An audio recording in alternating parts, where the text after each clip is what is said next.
ছোটোখাটো যেহেতু একটু সার্ভিসিংয়ের কাজ করি, এখানে আসলে বিশেষ করে কিছু কাস্টমার আছে সিম্পল বিষয় নিয়ে আসে, যেগুলা যদি ভিডিওটা দেখে ইজিভাবে সবাই করতে পারবে।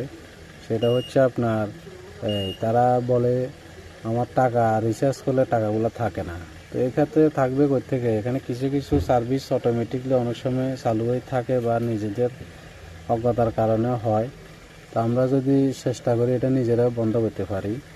আপনার যদি বন্ধ করতে চান তাহলে সংক্ষেপে একটা ইজি প্রসেস, এখানে স্টার আপনার 9# দিয়ে যদি আমরা কল দিই তাহলে তাদের যতগুলো সার্ভিস আছে, মোট কথা যদি আপনার এই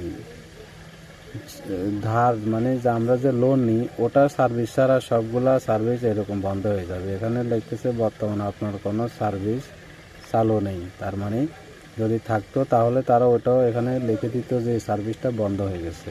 শুধুমাত্র আপনার যে ব্যালেন্সটা আমরা লোন নিয়ে থাকি ওটা তো আপনি যেহেতু ধার করলেন এরা নেবেই, টাকাটা রিচার্জ করার পরেই নেবেই। আর আপনি যদি মিনিট এমবি কোনো অফারে ঢুকান তাও কিন্তু আপনার যদি এরকম লোনের টাকা থাকে তাহলে টাকাটা কেটে নিবে। এরপরে কোনো লোন এবং আপনার এমবি কোনো মিনিট দেবে না। টাকার কাটার পরে উপরত টাকা যেটা থেকে থাকবে ওটা অ্যাকাউন্টে পড়ে থাকবে। এক্ষেত্রে আমরা আসলে কাস্টমারের সাথে অনেক সম্মুখীন হই যে এমবি দিলাম, মিনিট দিলাম, কেন আমার এখানে এগুলো আসলো না। তা আমরা চেক করে অনেক সময় দেখেছি কি তার শর্টফট ব্যালেন্স আছে, ব্যালেন্স থাকার কারণে ব্যালেন্সটা কাটে নিয়ে ও 25টা টাকা রেখে দিছে, ওই অফার যেটা নিচ্ছে ওই অফারটা আর দেয় নাই। তো এখানে এটা কাস্টমারের কিছু ভুলের কারণে আমরা প্রশ্নবিদ্ধ। তো আশা করি আপনারা যদি কাস্টমারে যদি আমাদের কাছে বা যে কোনো দোকানদারের কাছে যান, অবশ্যই আপনার যদি ইমার্জেন্সি কোনো ব্যালেন্স থাকে সেটা আগে ফিল আপ করবেন, তারপরে অফারটা রিচার্জ করার পরে অফার অ্যাক্টিভ হবে।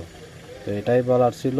কিছু কিছু ছোটোখাটো জিনিস নিয়ে কাস্টমারদের সাথে আমাদের কথোপকথন এরকম হয়, কারণে জানিয়ে দেওয়া হলো।